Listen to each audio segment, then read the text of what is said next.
السلام علیکم ورحمۃ اللہ وبرکاتہ۔ بسم اللہ والصلاة والسلام علی رسول اللہ، اما بعد۔ قال اللہ تبارک و تعالی فی القرآن المجید والفرقان الحمید، اعوذ باللہ من الشیطان الرجیم، بسم اللہ الرحمن الرحیم۔ ولا يغضب بعضكم بعضا أيحب أحدكم أن يأكل لحم أخيه ميتا فكرهتموه واتقوا الله إن الله تواب رحيم۔ محترم ناظرین، معزز سامعین و سامعات اور عزیز ساتھیوں، میں نے ابھی آپ لوگوں کے سامنے سورہ حجرات آیت نمبر 12 کی تلاوت کی ہے۔ اس مناسبت سے میری تقریر کا عنوان ہے غیبت ایک عظیم گناہ۔ محترم سامعین، غیبت زبان کی ایک اہم بیماری ہے۔ آج ہمارا سماج، ہمارا معاشرہ اخلاقی طور پر بڑا خراب ہوتا جا رہا ہے۔ ہمارے سماج میں طرح طرح کی برائیاں دن بدن بڑھتی جا رہی ہیں۔ ہمارے معاشرے میں لگانا بجھانا ہے، رشوت ہے، سود کھانا ہے، شراب پینا ہے، جوا کھیلنا ہے، لوٹ مار ہے، حسد ہے، جلن ہے، وغیرہ وغیرہ بہت ساری بھی برائیاں ہمارے سماج میں موجود ہیں۔ انہی برائیوں میں سے ایک اہم برائی غیبت ہے۔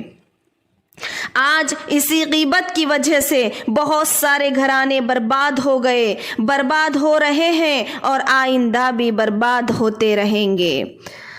محترم سامعات، زبان کے صحیح اور درست استعمال سے انسان بلندیوں تک چلا جاتا ہے اور دوسروں کے دلوں پر راج کرتا ہے۔ وہیں اس کے برعکس زبان کے غلط استعمال کی بنیاد پر انسان زوال پذیر ہوتا چلا جاتا ہے۔ حاضرین، ہم بارہا سنتے ہیں کہ غیبت مت کرو، غیبت سے بچو، غیبت گناہ کبیرہ ہے۔ تو آئیے سب سے پہلے ہم یہ جاننے کی کوشش کرتے ہیں کہ غیبت کیا ہے، غیبت کہتے کس کو ہیں۔ صحیح مسلم کی روایت ہے، ابو ہریرہ رضی اللہ عنہ اس حدیث کے راوی ہیں۔ اللہ کے رسول صلی اللہ علیہ وسلم نے فرمایا، اتدرون ما الغیبہ، کیا تم جانتے ہو غیبت کسے کہتے ہیں؟ صحابہ کرام نے کہا، اللہ ورسولہ اعلم، اللہ اور اس کے رسول زیادہ بہتر جانتے ہیں۔ تو آپ صلی اللہ علیہ وسلم نے فرمایا، ذکرک اخاک بما یکرہ، قیل افرأیت ان کان فی اخی ما اقول، قال ان کان فیہ ما تقول فقد اغتبتہ وان لم یکن فیہ فقد بہتہ۔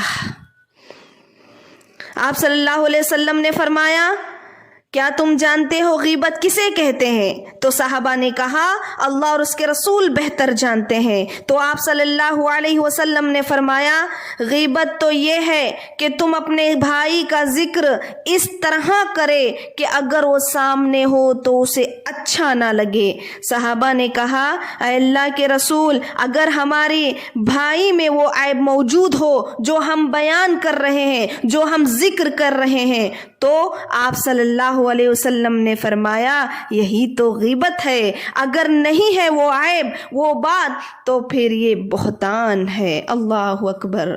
عزیز سامعات، یعنی کہ جس کی برائی آپ بیان کر رہے ہیں، دوسروں کے سامنے اس کی غیبت کر، اس کی برائی کر رہے ہیں، اس کے بارے میں کوئی عیب بتا رہے ہیں، تو گویا کہ آپ اس کی غیبت کر رہے ہیں۔ اگر وہ برائی، وہ چیز آپ کے بھائی کے اندر موجود نہیں ہے، پھر بھی آپ اس کو دوسروں کے سامنے اپنے جانب سے گڑھ کر، اپنے جانب سے بناوٹی بات بنا کر اگر پیش کر رہے ہیں، تو یاد رکھیں گویا کہ آپ اس پر بہتان لگا رہے ہیں، گویا کہ آپ اس پر الزام لگا رہے ہیں۔ یہ بہت ہی خطرناک چیز ہے۔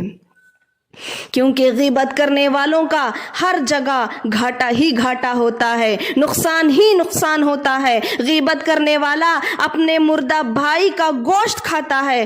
غیبت کرنا کسی بھائی کی یا کسی بہن کی برائی کو دوسرے بھائی یا بہن سے بیان کرنا بہت ہی بری بات ہے، بہت ہی بری چیز ہے، گناہ کبیرہ ہے۔ قرآن و حدیث میں غیبت کی سخت مذمت کی گئی ہے۔ غیبت اتنی بری چیز ہے، غیبت اتنی بری بلا ہے کہ غیبت کرنے والا اپنے مردہ بھائی کا گوشت کھاتا ہے، زندہ بھائی کا نہیں بلکہ مردہ بھائی کا گوشت کھاتا ہے۔ سورہ حجرات میں اللہ کا فرمان ہے وَلَا يَغْتَبْ بَعْضُكُمْ بَعْضًا أَيُحِبُّ أَحَدُكُمْ أَن يَأْكُلَ لَحْمَ أَخِيهِ مَيْتًا فَكَرِهْتُمُوهُ وَاتَّقُوا اللَّهَ إِنَّ اللَّهَ تَوَّابٌ رَحِيمٌ۔ اور تم میں سے کوئی کسی کی غیبت نہ کرے۔ کیا تم میں سے کوئی بھی اپنے مردہ بھائی کا گوشت کھانا پسند کرتا ہے؟ تم کو اس سے گھن آ جائے گی، اور اللہ سے ڈرتے رہو، بے شک اللہ توبہ قبول کرنے والا مہربان ہے۔ حاضرین، مگر افسوس اور درد مندانہ بات یہ ہے کہ آج ہمارا سارا وقت، ہمارا پورا دن دوسروں کی غیبت کرنے میں ہی صرف ہو جاتا ہے۔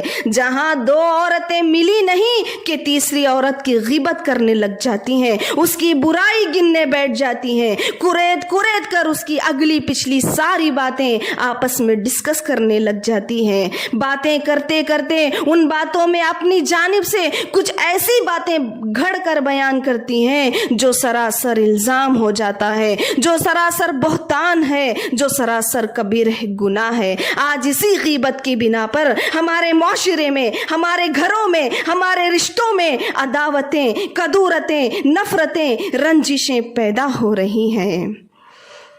محترم حاضرین، آج اسی غیبت کی وجہ سے بھائی بھائی کے درمیان جدائی کا ایک ذریعہ غیبت بن گیا ہے، بھابھی اور ننند کے درمیان جدائی کا ایک ذریعہ غیبت بن گیا ہے، میاں بیوی کے درمیان جدائی کا ایک ذریعہ غیبت ہے، پڑوسی کے درمیان جدائی کا ایک ذریعہ غیبت ہے، بال بچے اور ماں باپ کے درمیان جدائی کا ایک ذریعہ غیبت ہے، جگری دوستوں کے درمیان جدائی کا ایک ذریعہ غیبت ہے، اساتذہ کرام کے درمیان جدائی کا ایک ذریعہ غیبت ہے، دو ملکوں کے درمیان جدائی کا ایک ذریعہ غیبت ہے، دو تجارتی پارٹنرز کے درمیان جدائی کا ایک ذریعہ غیبت ہے، رشتہ داروں کے درمیان جدائی کا ایک ذریعہ غیبت ہے۔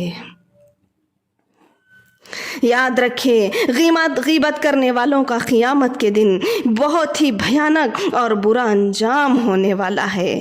سنن ابی داؤد کی روایت ہے، اللہ کے رسول صلی اللہ علیہ وسلم نے فرمایا، جب مجھے معراج کرائی گئی تو میرا گزر ایک ایسی قوم سے ہوا، اظفار من نحاس یخمشون وجوہہم وصدورہم، جن کے ناخن تانبے کے تھے جو اپنے چہروں اور سینوں کو چھیل رہے تھے، نوچ رہے تھے۔ میں نے پوچھا، آپ صلی اللہ علیہ وسلم نے فرمایا، میں نے پوچھا اے جبرائیل یہ کون لوگ ہیں؟ انہوں نے کہا یہ وہ ہیں جو دوسرے لوگوں کا گوشت کھاتے تھے، ان کی عزتوں سے کھیلتے تھے، یعنی یہ وہ لوگ ہیں جو دنیا میں دوسروں کی غیبت کیا کرتے تھے۔ محترم سامعات، آج ضرورت اس بات کی ہے کہ ہم غیبت سے بچیں۔